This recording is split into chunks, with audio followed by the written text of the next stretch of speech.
Good morning, Glory. How are you? I'm fine. I hope you are the same. Welcome to my studio. If you like this video, please give it a thumbs up. If you'd like to see more like this, don't forget to subscribe. If you have any questions or would like to leave a comment, you can do so below. If you'd like to contact me, you can do so through Facebook or Twitter or any of the links that I've provided below. Today in the studio, I will be glazing the Monstrosity Mug that I sculpted. It's a rather long video, so we've broken it down to 3 parts. This is part 1. I hope you enjoy it, and look forward to seeing you in the studio. Okay, here is a Monstrosity Mug that I sculpted for a customer on an order. It has lots of different faces. So I'm going to glaze this for you today. And I'm going to start with setting the gaze of the eyes. I have first done a wash of a black overglaze so that all the detail that I created when I was sculpting this has dark in it. It helps it show up. It also makes the underglaze more of a muted color. I've also glazed the inside of this red, and even though it looks pink, it's going to end up with a red like this when it's finished. And I'll drop some glaze over the side like I did on this one. So the first thing I have to do is set the gaze of the eye, and I'll just pick a face and this face, and these 2 eyes go with this nose and mouth, and these 2 eyes go with this nose and this mouth. So I have to kind of keep that into consideration. So I might want to put the pupil here and have him looking this direction. So since he's looking that direction there, I might have this fellow looking that direction also. But then this eye and this eye go with this nose and this mouth. And I don't want all of them looking the same direction. And this eye is going to go with this eye. So I'm going to just draw a pupil, let a little bit of white show, but not have him looking so far over. So this eye can go with this eye, or this eye with this nose and this mouth. I know, confusing. So I like this pupil to be about right here. But that's the end of that. So this eye and this eye go with this mouth. So I'm going to draw the pupil and draw the area of the iris there. Those 2 eyes go with this nose and mouth. These 2 eyes go with this mouth. But this is kind of leaning over him, so I'm going to put the pupil there and make him look like he's looking up. And this guy is licking this eye, so I'm going to draw the pupil there and the outside of the iris there. I'm just going to make his eyes dark. These 2 eyes go with this nose, mouth, and the tongue. And this is looking down, and I want this one to look down over here. Now I'm marking them with a pencil so that when I glaze I have a guideline, but that doesn't mean anything has to be that way. I can change my mind. So these 2 eyes go with this nose that has a horn and this mouth, and this eye actually goes with these eyes, or you know, you kind of get the picture. So this porcelain eye that I created kind of had a crack in it, and that sort of led me to believe that perhaps I would do this kind of an eye over here, kind of like an animal eye that slits. And here is the 3 eyes, 2 nose, 3 nose, and a mouth guy. So I can either have him looking down like this, or I can have him looking up like this. So I can try it, and if I don't like it, I can just rub it off and say the one I'm going to go with is this one with white underneath. And this is just a guideline. When I go to glaze it, I will maybe move it around.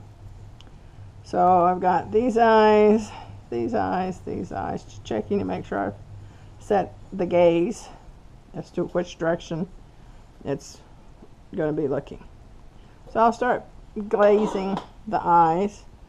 Have a little palette here that I work with for mixing colors and keeping the piece from being so flat. Give it some dimension. And I'm going to use a small round brush that I buy at my local supply house. And these eyes, I'm probably going to use several different colors on each one. But I'm just going to start with this guy since he's up. And I put light green as a base. These are Amico velvet underglazes. I also use their designer underglazes.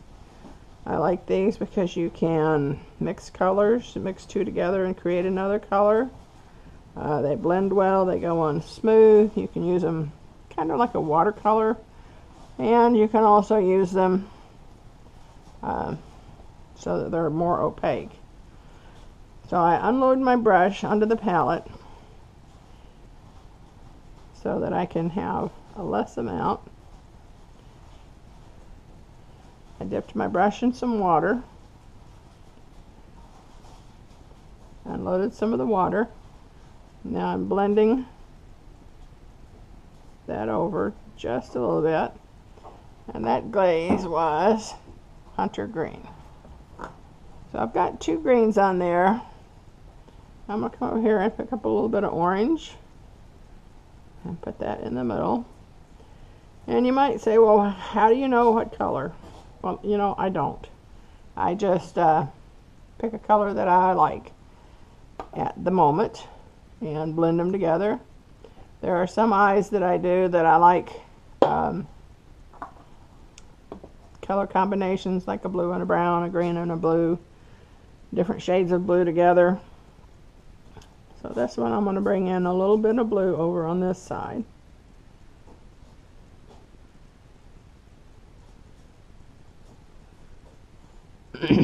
Unload my glaze, pick up that orange again, and sort of work it into that glaze.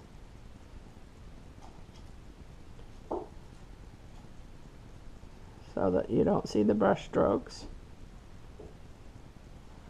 Unload the glaze off of my brush, dip it in water, put some water on the palette, and now I can finish blending those colors.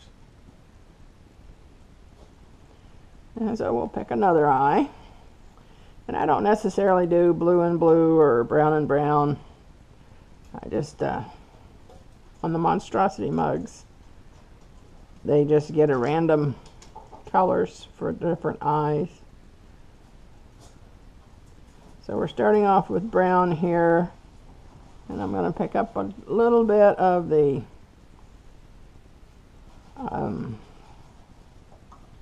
cinnamon, which I will probably call chocolate a lot because that's the color it fires out to be. And unload that onto my palette. I'm going to pick up a little bit of the purple that's on the palette and add it. Go to the water that I put on my palette, and now I can blend those three colors together. And this eye I'm probably going to make a base of chartreuse, just so that it's different from the other eye.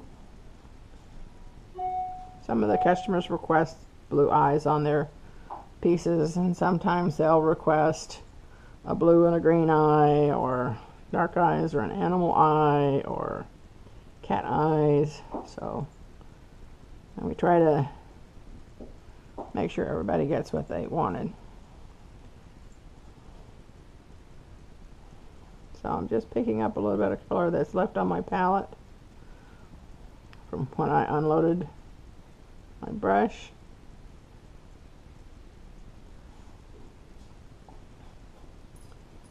And I'm going to pick up a little bit of this fluorescent orange and unload it on my palette.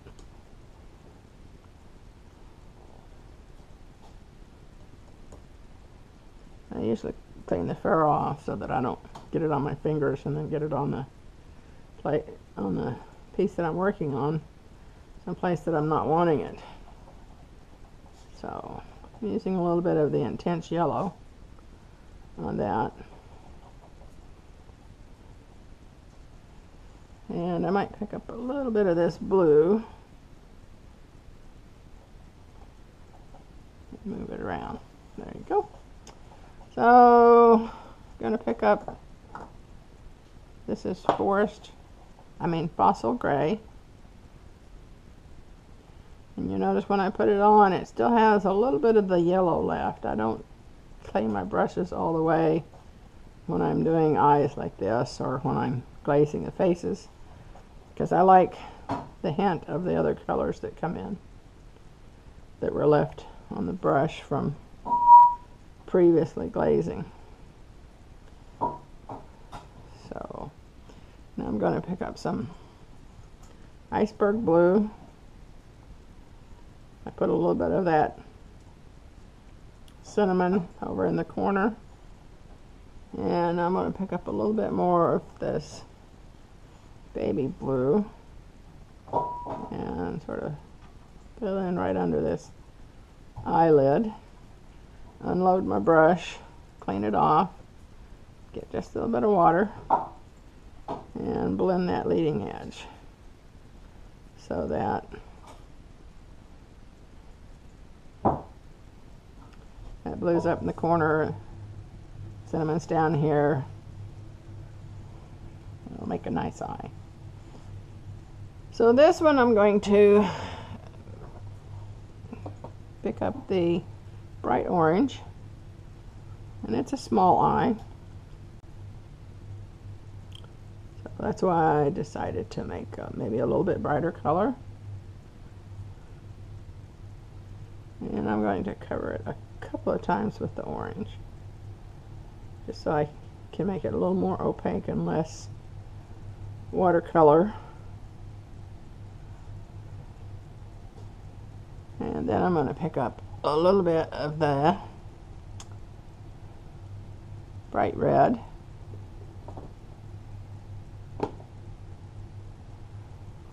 Unload some of it on my palette. And put a little bit of the bright red in the corner.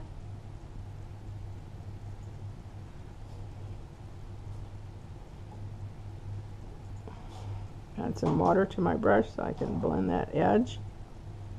So I still have bright red over there and orange over here, and it's just blended lightly across the middle where the pupil's going to go. And then we have this cute little eye down here. I'm going to pick up some of the hunter green that I had put on my palette from the last piece that I glazed.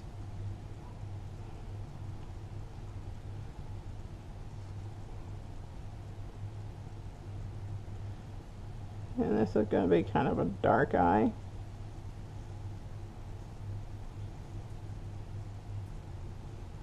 So it pulled up some of the black from the antiquing I did. So I'm going to put some of the intense yellow on this edge.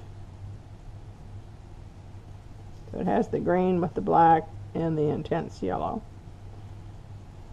And this eye up here, I'm going to make him a nice, pretty blue eye. I have baby blue and teal. And so I'm going to do baby blue on the surface as the base. need to turn it around to where you can get right up to the edge of the iris, and if it goes to the eyelid, right up next to the eyelid. Okay, so now I'm going to pick up some of the teal, which in this case is this darker blue.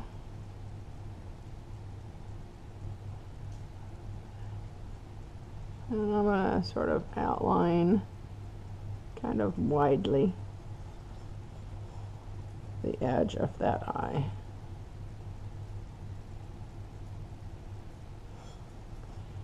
And now I'm going to get a little bit of chartreuse to sort of blend across the two.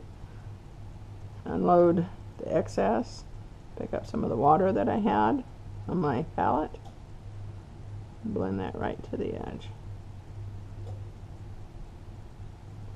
So even though it's a blue eye, it has a little bit of the brown that was on the palette and a little bit of the chartreuse, because the water on the palette was right where I had a little bit of teddy bear brown left over from glazing the gazing ball.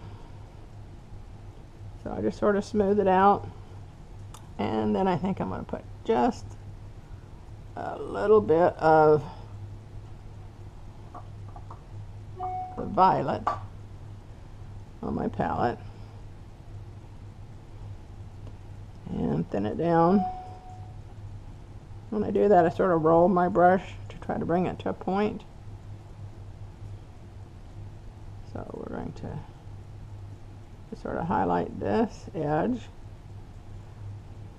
unload my brush. I shake that drip off of my brush when I do that, because sometimes you'll have a big drip here and then it'll get onto your piece and cause the glaze to spread farther than you want. So because that edge of that violet was still wet, I can blend that over, and I'll go ahead and cover the whole eye just with what's left in the brush, and that softens that edge of that violet. Okay, so now we're down here to this eye, and I think we're going to do just a green eye. Use some avocado.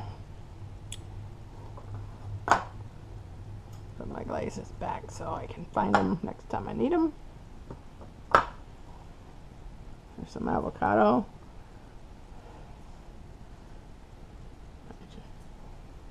Do the base with the avocado.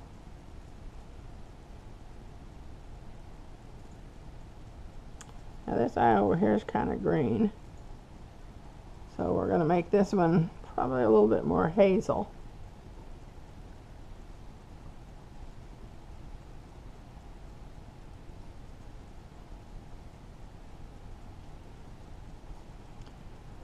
So again, unload the brush by twirling it, dragging it across the palette.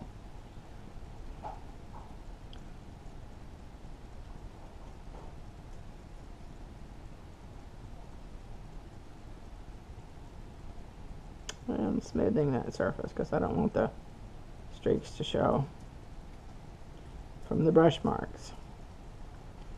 So that one's green, and we're going to pick up a little bit of the teddy bear brown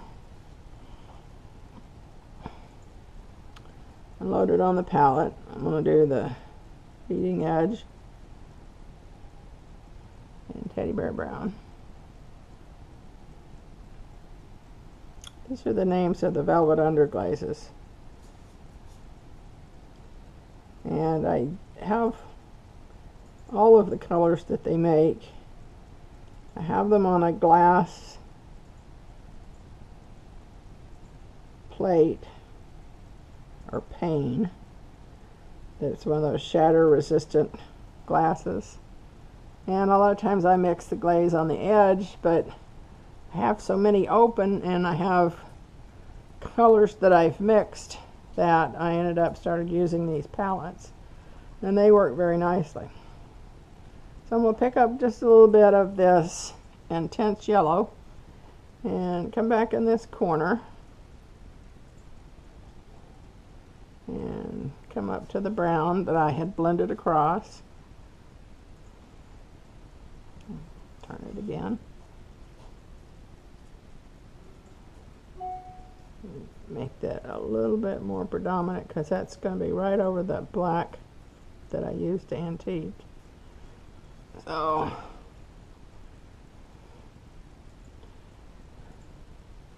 a little bit of teddy bear brown to make this a little bit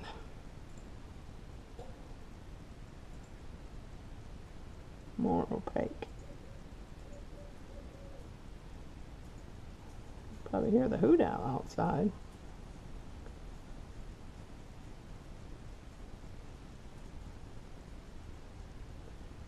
Try to get as many of these done, everything done. I have a doctor's appointment next week.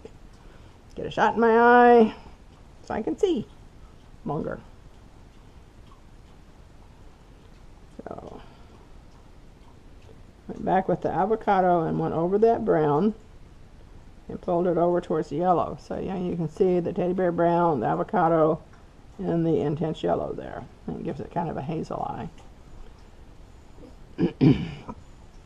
And this guy's eyes, we decided we were just going to do brown, so I'll just, it's kind of the thumb pull for when you're drinking.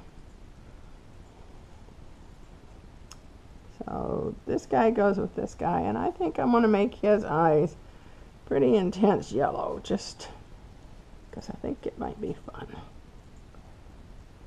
So where I had the intense yellow on the palette, it had some green underneath it. And I don't really worry about the colors on the palette because there's always more color in the little pots. I didn't like it quite like that. And once it dries, I can always add another color.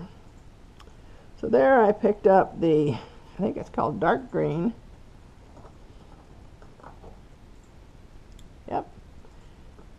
And put in the corner of that yellow, intense yellow. And we're going to go with that.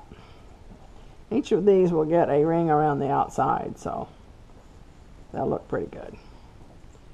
And this one we're going to go with just maybe, let's start, we've got green and purple over there, and I have a little bit of teddy bear brown. I'll start with the outside rim.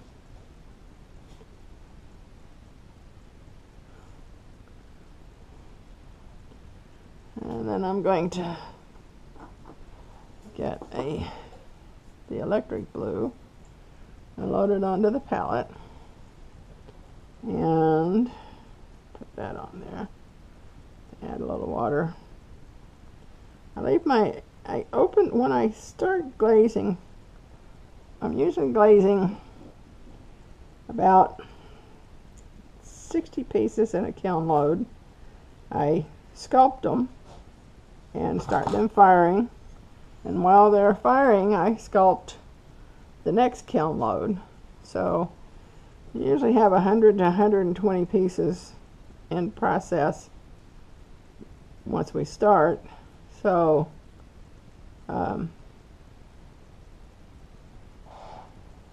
when the first group comes out of the kiln and we start glazing, by the time we finish glazing that, the second group comes out of the kiln. So rather than open and close and open and close, I always just leave my glazes open, and I put a piece of plastic over it, I put a towel on that, and I put a board on top of that and something heavy on that. And then they stay open about 5 to 6 days while we go through this glazing process. So I have a little mini mixer that I mix them up with. It works real well. Okay, so that one's a brownish blue. I got those done.